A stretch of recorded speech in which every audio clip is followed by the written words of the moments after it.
সঙ্গী, আমার গুরু তিনি ছিলেন, তিনি আছেন। এবং আজকে যদি তিনি এখানে এসে দাঁড়ান, আজকের গুরু পূর্ণিমা, আজকে যদি তিনি এখানে এসে দাঁড়ান, আর একদিকে এত সব মানুষ যারা আমার এত প্রশংসা করলো, এত গুণগান করলো, তবু কিন্তু আমি সোজা তাকে নিয়ে বলবো, গুরু তুমি আমাকে যেখানে নিয়ে যাবে সেখানে আমি যাবো। এই জগৎ আমার দরকার নেই। আমি যখন তোমার দিকে তাকিয়েছি, আমি ভালোবাসি তোমাকে, ব্যাস আর বেশি দরকার নেই। আমি ভালোবাসি তোমাকে, কিন্তু আমার ভালোবাসা এটা নয় যে আমি তোমাকে ভালোবাসি, তোমাকে নিয়ে ঘর করবো।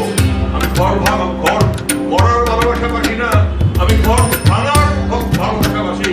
ঘর ভাঙো, আকাশে ওড়ো, ভালোবাসা শেখো।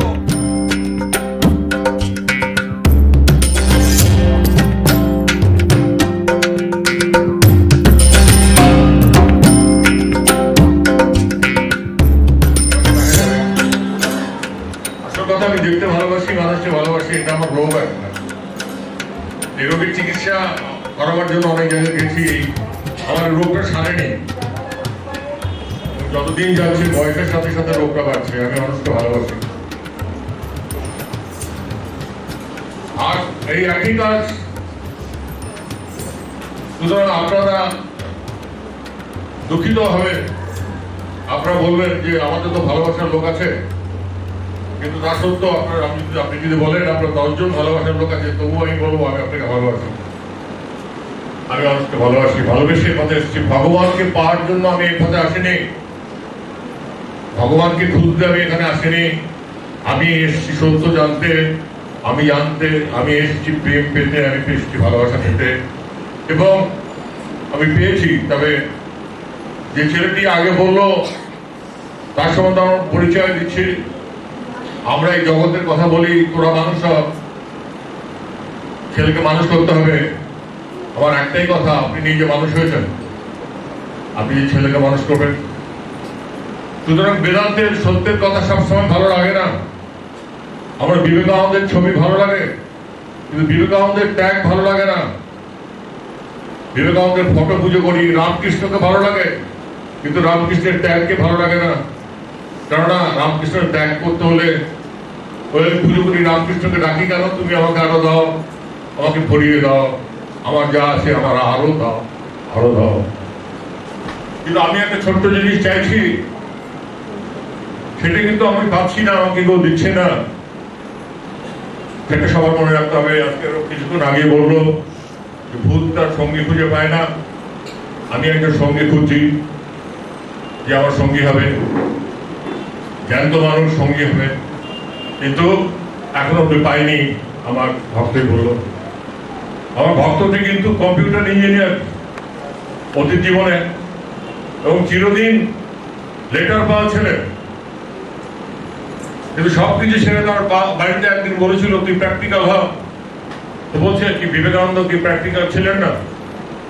আমাদের ভাবতে হবে, আমাদের ত্যাগের কথা ভাবতে হবে। আমাদের শুনে আমাদের মিষ্টি মিষ্টি কথা শুনে, হাসি মুখ দেখে, এটাই স্বপ্ন। হাসতে গেলে কোয়ালিটি চাই। এ ভদ্রমহিলা হাসছে, একে দেখতে হবে যে সারা জীবনের সম্পদ নিয়ে তিনি কি করে ছেড়ে দিলেন। এই মানুষটাকে দেখে কি করে তিনি সবকিছু ছেড়ে দিয়ে এখানে হাসছেন, তার বয়স হয়েছে। সুতরাং প্রথম কথা হচ্ছে আমার একটা চাওয়া আছে, আমার একটা অভাব আছে, যে আমি একটা সঙ্গী খুঁজে পাচ্ছি না। কিন্তু ওটা যেটা বলেছি সেটা পাক্কা কথা, যে আমার সঙ্গী, আমার গুরু তিনি ছিলেন, তিনি আছেন। এবং আজকে যদি তিনি এখানে এসে দাঁড়ান, আজকের গুরু পূর্ণিমা, আজকে যদি তিনি এখানে এসে দাঁড়ান, আর একদিকে এত সব মানুষ যারা আমার এত প্রশংসা করলো, এত গুণগান করলো, আমাকে রূপক থেকে শুরু করে টাকা পয়সা কত কিছু দিল, তবু কিন্তু আমি সোজা তাকে নিয়ে বলবো, গুরু তুমি আমাকে যেখানে নিয়ে যাবে সেখানে আমি যাব। এই জগৎ আমার দরকার নেই। কিন্তু সেভাবে তো গুরুকে পাবো না।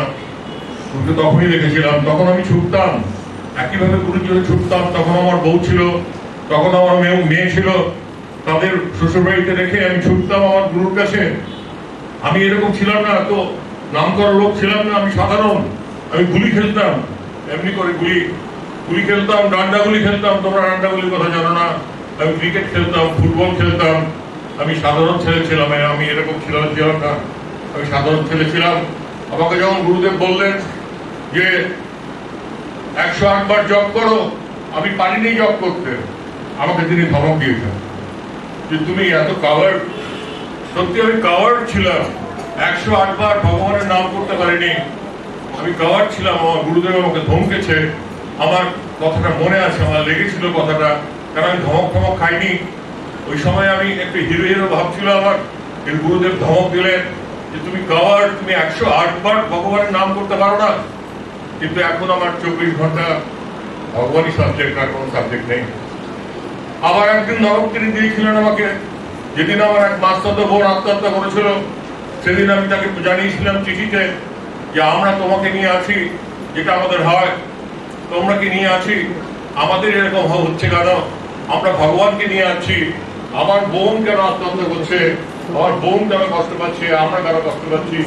তার উত্তরেও তিনি ধমক দিয়ে বলেছিলেন যে তুমি ভেবেছিলাম তুমি অনেক কিছু জানো, দেখলাম তুমি একটি মূর্খ, তুমি একটি মূর্খ।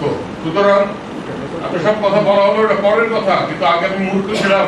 তিনি বললেন তোমাকে বলেছি ভগবানের নাম করতে, ঈশ্বর চিন্তা করতে। খুবই সাধারণ, যাকে সবাই বলতো তোর দ্বারা কিছু হবে না, ও কিছু পারবে না। ছোটবেলা থেকে এই কথা শুনে মানুষ হয়েছি, বড় হয়েছি, 16-17। তুমি বিরাট হবে। সাধারণ মানুষের সাথে গুরুর এটাই তফাৎ। সবাই হাত তুলে আঙুল দিয়ে বলে তুই পারবি না, তোর দ্বারা হবে না, তুই অপদার্থ। আত্মীয় স্বজনরা বলে মরে গেলে ভালো হতো, কিন্তু একমাত্র গুরু বললেন যে তুমি পারবে, তুমি বিরাট হবে। সেই গুরুকে না ভালোবেসে কি করে পারা যায়, যেখানে চারিদিক থেকে লাঞ্ছিত আমি, সেখানে গুরু বললেন তুমি পারবে, তুমি পারবে, এবং তুমি অনেক বড় কাজ করবে। বড় কাজ করছি। আমি ভগবানকে দেখেছি, আমি ভগবানের সাথে কথা বলেছি, ভগবান আমাকে ছুঁয়েছে। এই ভগবান এই সংস্থা পরিচালনা করে, পরিষ্কার ভাবে ভগবান এই সংস্থা পরিচালনা করেন। আমাকে লোকে আমার নামটা ভুলে গেছে, আমি নিজেও আমার নামটা ভুলে গেছি।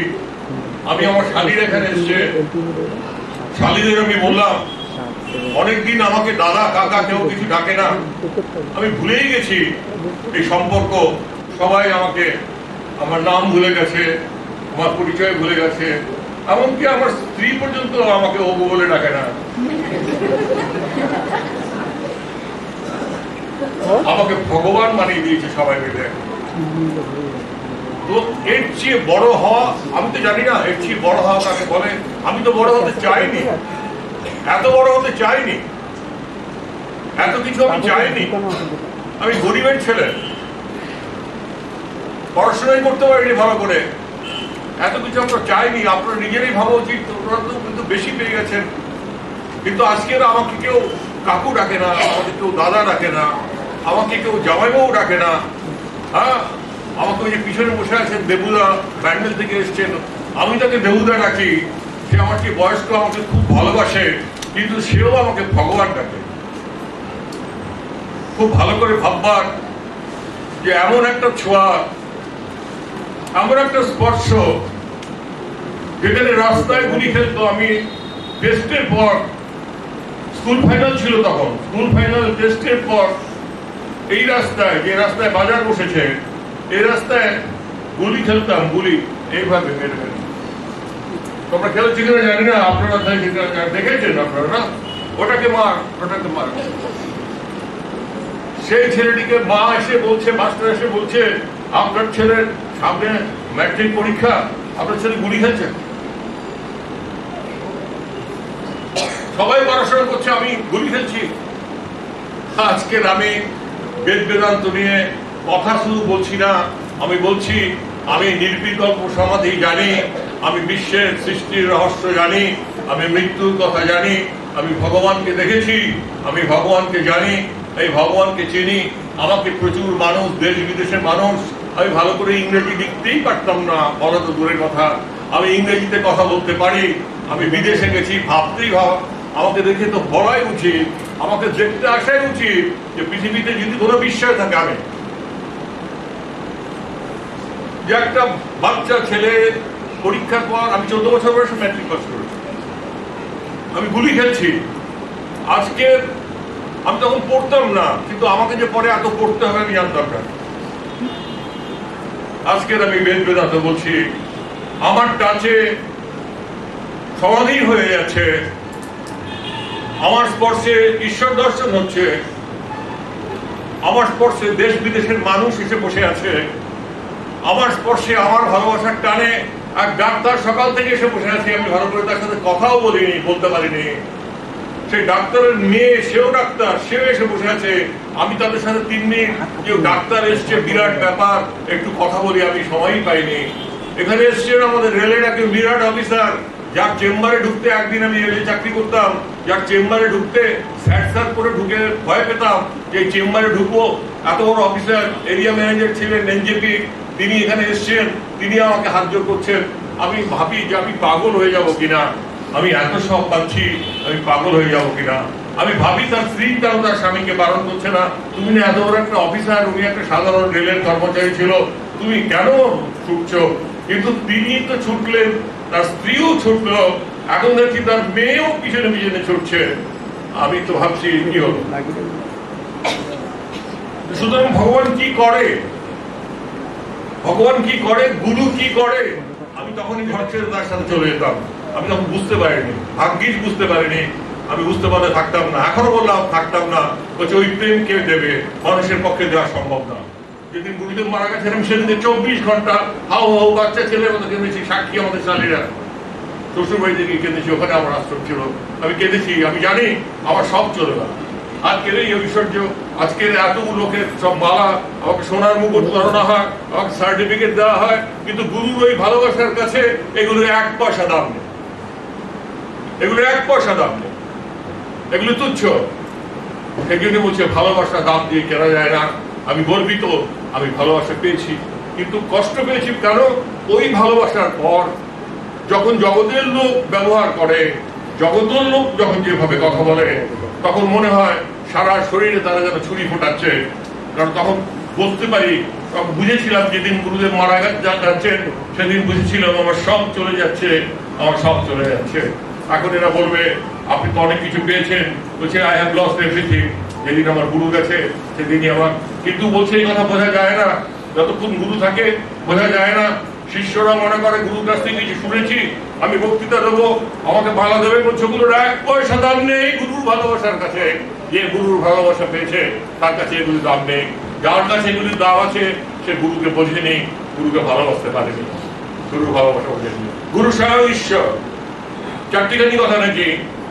ঈশ্বরের ভালোবাসা পাওয়া চারটিখানি কথা নাকি? সাধারণ ব্যাপার নাকি? অসাধারণ ব্যাপার। আমি তো অনেকের গুরু, সবাই জানে গুরু আমি তোমাদের গুরু, কিন্তু বলছে আমরা ভালোবাসি, পারবে সেরকম ভালোবাসতে, রক্ত বেরোচ্ছে মুখ দিয়ে।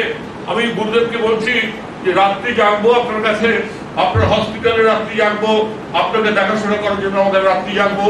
গুরুদেবের ক্যান্সার, গলা দিয়ে রক্ত বেরোচ্ছে রামকৃষ্ণের মতন, তিনি হাসতে হাসতে বলছেন না না তোমাকে অত কষ্ট করতে হবে না, তোমাকে অত কষ্ট করতে হবে না। এদিকে আমি ভুলে যাই কি করে, যখন আমার সেবা এরা করে, বাচ্চারা সেবা করে, সেদিন আমি লজ্জিত হই যে এরা সুযোগ পাচ্ছে, কিন্তু আমি সুযোগ পাইনি আমার গুরুদেবকে সেবা করার। গুরুদেব সেবা আমার নেননি বলে তোমার কষ্ট হবে, তোমার কষ্ট হবে। এই প্রেম, এই ভালোবাসা আমি কোথা থেকে শিখেছি, এবং ভগবানকে আমি লাভ করেছি শুধু ভালোবেসে, অনলি ভালোবেসে। বলছে তোমরা পারছো না কেন? তোমাদের ভালোবাসার মধ্যে জল মেশানো আছে, তোমরা ডায়েরির দুধ আমাকে দিচ্ছ, তাতে হবে না, খাঁটি দুধ দিতে হবে। তাহলে একই জিনিস হবে। আমি পরিশ্রম করিনি, আমি বনে যাইনি, আমি জঙ্গলে যাইনি, আমি গুহায় তপস্যা করিনি। আমি বলেছি আমি তোমাকে বুঝতে চাই, তুমি আমাকে বোঝাও। তিনি আমাকে বুঝিয়েছেন, আমি তার কাছে চেয়েছি, তিনি আমার নিজের সম্পর্ক। যখন আমি প্রথম আমার বাড়িতে ঠাকুরকে ডাকা শুরু করেছি, তখন আমাদের কিছু ছিল না, আমরা শুরু করেছিলাম যে হাড়িতে আমরা ভাত খেতাম, সে হাড়িতে রামকৃষ্ণের জন্মদিন পালিত হচ্ছে, সেখানে খিচুড়ি বানাতে বললাম।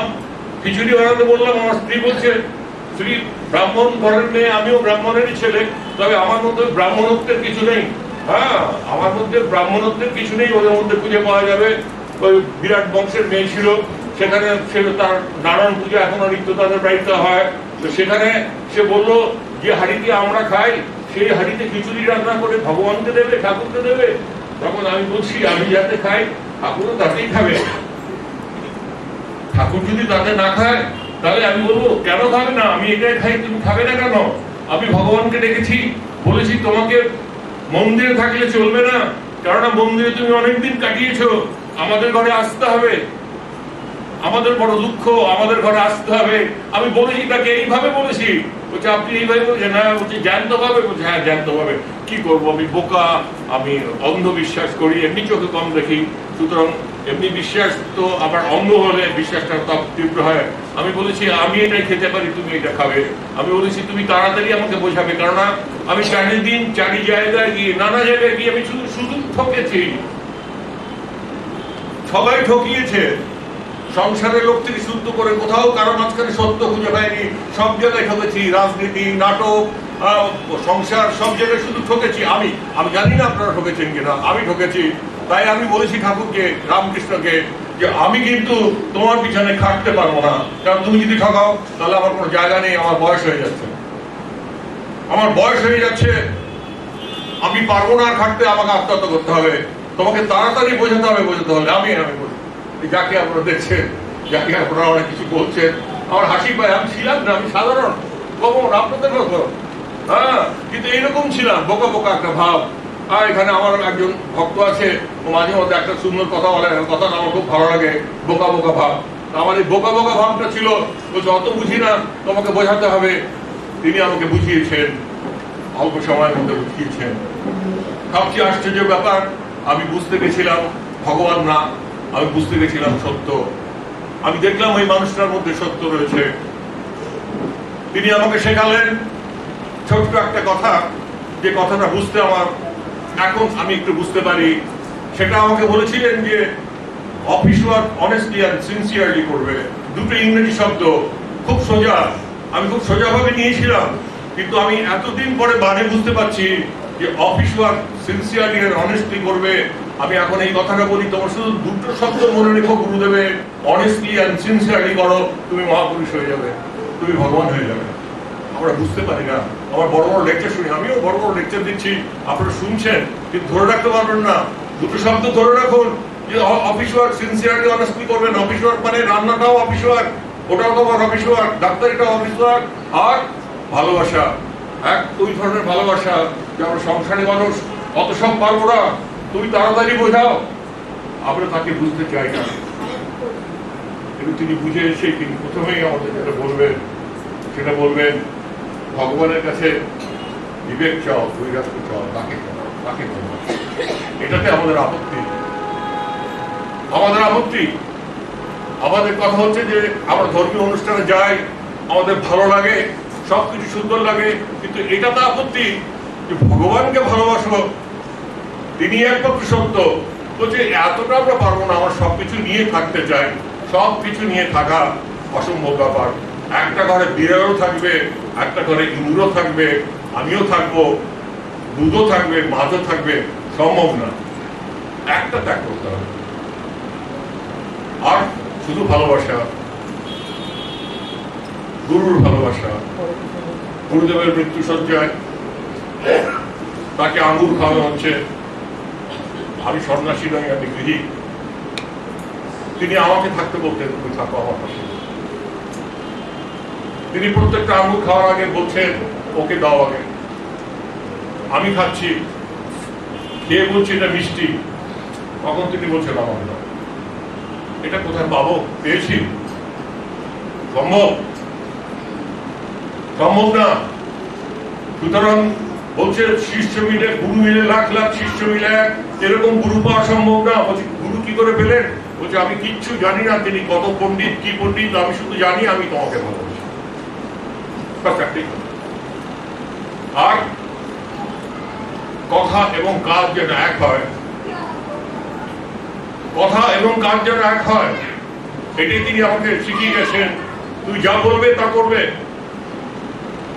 কিন্তু বড় কঠিন কাজ, এই কাজটা বড় কঠিন, যে আমি যা বলবো তাই করবো, এটা বড় কঠিন। এটা তিনি শিখিয়েছেন। একদিন তিনি একটা গল্প বললেন, আমি সেই গল্পটা আরো কায়দা করে বলতে গেছিলাম, আমি অভিনেতা ছিলাম, কায়দা করে বলতে গেছি। তিনি শুনে গম্ভীর হয়ে বললেন, আমি যা বলেছি তাই বলো। ধাক্কা খেলাম। তখন আমি নাম করা অভিনেতা, আমি কায়দা করে স্টাইল করে বলছি। তিনি আমাকে গম্ভীর হয়ে বললেন, আমি যা বলছি তাই বলো। শিখলাম কথা এবং কাজে এক, কর্মে ও কথায় যে আত্মীয়তা করেছে অর্জন। শিখলাম ভগবান মানে আকাশের কোনো চাপ তারা না, আর রামকৃষ্ণ এসে নাচবেন তা না। ভগবান মানে শুধু প্রেম, যে প্রেমে মাকে বলা যেতে পারে। যদি গুরুদেবের ভালোবাসা তুমি আমাকে দিতে পারো, আমি তোমার কাছে যাবো না, গুরুদেবের কাছে যাবো না। আমি কেন যাবো তোমার কাছে পেলে? কিন্তু এই উত্তর কেউ দিতে পারেনি। যেমন এখানে কেউ যদি বলে আপনি ভালোবাসা দিতে পারেন, বলছে আমার অনেক কিছুতে খুঁত আছে, আমি লেখাপড়া জানি না, আমি পণ্ডিত না, আমার পয়সা করি নেই, আমার দামি শিষ্য নেই, আমি শিষ্য করিও না। কিন্তু একটা ব্যাপার আমার খুঁত নেই, ধরবার উপায় নেই, যে আমি ভালোবাসতে জানি। এখানে কেউ যদি বলে যে আপনার ভালোবাসার মধ্যে মিথ্যা আছে, কোনো মিথ্যা কথা, এটা আমি মানবো না। এটা আমি মানবো না যে আমার ভালোবাসার মধ্যে মিথ্যা আছে। কেউ যদি এখানে বলে না আপনার ভালোবাসার মধ্যে মিথ্যা আছে, এটা মিথ্যা কথা হবে। এটা আমি শিখেছি আমার গুরুর কাছ থেকে। আমার ভালোবাসা খাঁটি, আমি যাকে ভালোবাসি আমি তাকে ভালোবাসি, এবং আমার ভালোবাসা পক্ষপাতিত্ব করে না। আমি তো বললাম ডাক্তারবাবু এসছে, তার স্ত্রীকে নিয়ে এসছে, আমি তার সাথে 5 মিনিট কথা বলতে পারিনি। এখানে পক্ষপাতিত্ব নেই, এখানে শুধু একটাই কথা, তুমি আমাকে ভালোবাসি ভালোবাসি কিনা আমি জানি না, আমি যখন তোমার দিকে তাকিয়েছি আমি ভালোবাসি তোমাকে, ব্যাস, আর বেশি দরকার নেই। আমি ভালোবাসি তোমাকে, কিন্তু আমার ভালোবাসা এটা নয় যে আমি তোমাকে ভালোবাসি তোমাকে নিয়ে ঘর করব। আমি ঘর গড়ার ভালোবাসা বাসি না, আমি ঘর ভাঙার ভালোবাসা বাসি। ঘর ভাঙবো, আকাশে ওড়ো, ভালোবাসা শেখো। তোমরা ভালোবাসার কথা শুনেছো, সিনেমায় দেখেছো, জানো না। ঘরে ঘরে বন্দি, আটকা, তালা বন্ধ করে ঘর থেকে বেরিয়ে এসছো। আমি স্বাধীন, ফ্রি। আমার এক ভগবান আছে তো বলবোই আমার সঙ্গী নেই। কেউ সঙ্গী হতে চাইবে না। তোমরা আমি যদি জিজ্ঞেস করে তুমি সঙ্গী হও, এখন বলতে হবে, কিন্তু তোমরা নিজেরাই জানো প্রজ্ঞানন্দ অত বড় কোয়ালিফাইড, সে পর্যন্ত বলছে যে আমরা তার সঙ্গী হতে পারিনি, কেননা সেই ভালোবাসা বাঁচতে পারেনি যে ভালোবাসা তার গুরুদেবকে বেসেছেন। আমরা সকালবেলায় কথা দিয়েছিলাম যে আমরা সারাদিন আনন্দে কাটাবো। আমরা কথা রেখেছি, সারাদিন আমরা আনন্দ কাটিয়েছি। কর্ম কথায় এক, আমরা কথা দিয়েছিলাম আমরা হাসবো। আমরা কথা রেখেছি, আমরা হাসছি, এবং আমরা হাসছি, আনন্দই করছি। কে কি করবে সেটা পরের কথা। একটাই শব্দ যে আমরা কথা দিয়ে কথা রেখেছি, এটাই বেদান্ত। আপনারা সবাই ভালো থাকুন, আনন্দ থাকুন, লাভ, হাসুন, একটু আনন্দ করে হাসুন, একটু হাসুন। কিরে ওরা করে কর।